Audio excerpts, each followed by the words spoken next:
All right, let's just take a look at this. We're throwing it back to November 1973. I mean, Watergate is just exploding across the country, right? And then this lands. Time magazine, one of the biggest publications out there, drops this incredible editorial. You're looking at a real piece of history here, something that absolutely rocked Washington to its core. And boom, this is how they open. No pulling punches, no easing into it. Just this incredibly stark, powerful statement. I mean, talk about setting a tone. This one sentence basically screamed to the entire country, hey, the game has just completely changed. So that's what we're going to do here. We're going to break down this huge, game-changing editorial. We'll get into the arguments they made, the evidence they laid out, and really figure out why a magazine like Time made the unbelievable call for a sitting president to just resign.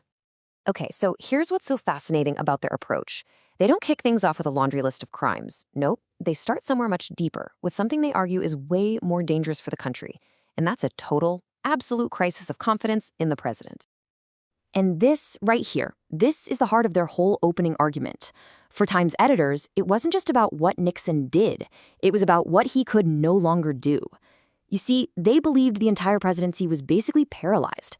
Why? Because the guy in the Oval Office had completely lost the one thing you absolutely need to lead: trust. So once they establish that crisis of confidence, then they start building their case. They start laying out the evidence piece by piece, making this detailed argument that, this loss of trust wasn't an accident. It was completely shattered by the president's own actions and the whole culture he'd built around him. I mean, listen to this phrase they used: spooky amoralism. How wild is that? It just paints this picture, doesn't it? It's not about one or two bad decisions. It's about a whole corrupt culture inside the White House, like they were operating in some kind of shadow world where right and wrong just didn't matter. And this is huge. They argue that the cover-up itself was becoming the main event, the central crime. This ruthless obsession with secrecy, this constant battle to hide the truth. They're saying that was just as damaging to the presidency as whatever they were trying to hide in the first place. And then they bring the receipts. The editorial just lays it all out in what it calls a catalog of improper acts. And it's not just one thing. It's a clear pattern.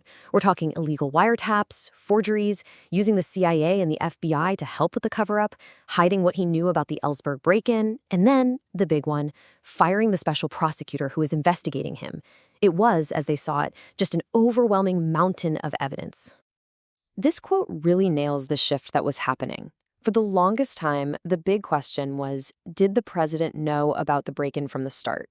But what Time is arguing here is that everything he did after that, the lies, the cover-up, firing the prosecutor, was so bad that the original question almost didn't matter anymore. It had become a whole different ballgame.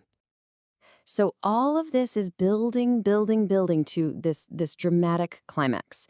After laying out all that evidence, Time magazine does something that was, for a mainstream publication back then, pretty much unthinkable. They make a direct demand to the President of the United States. And you have to understand the context here, because this is what made it so powerful. This wasn't some fringe magazine that always hated Nixon. No way. Time had endorsed the guy for president 3 times. This was the establishment. This was a signal that the walls were closing in, that Nixon was losing his core supporters. So, the editors basically lay out 2 paths forward. On one hand, you've got an impeachment trial, which they saw as this traumatic event for the whole country, with no guarantee of the outcome.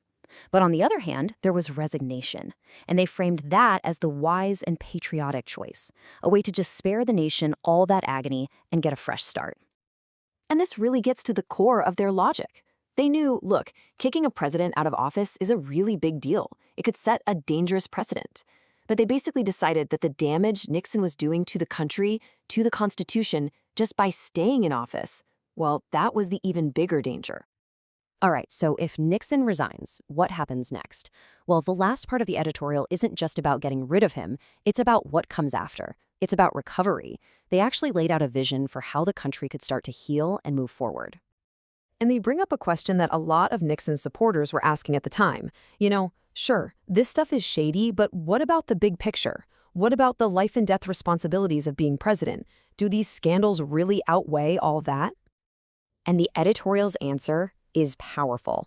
They say you can't put these things in separate boxes. A president's integrity and their big decisions are linked. You can't separate them.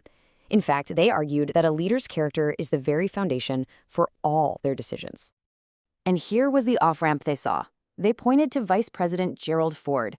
He was seen as a man of integrity, and the editorial presents him as the solution, an unmistakable improvement who could step in and start to rebuild all that broken trust.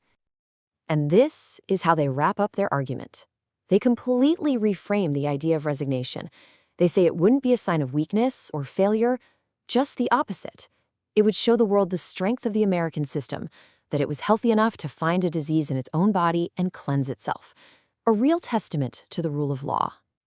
So when you look back, why was this one editorial such a big deal?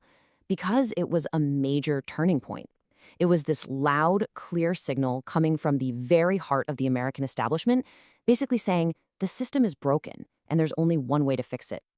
And really, that leaves us with this huge question, one that's just as relevant today as it was in 1973.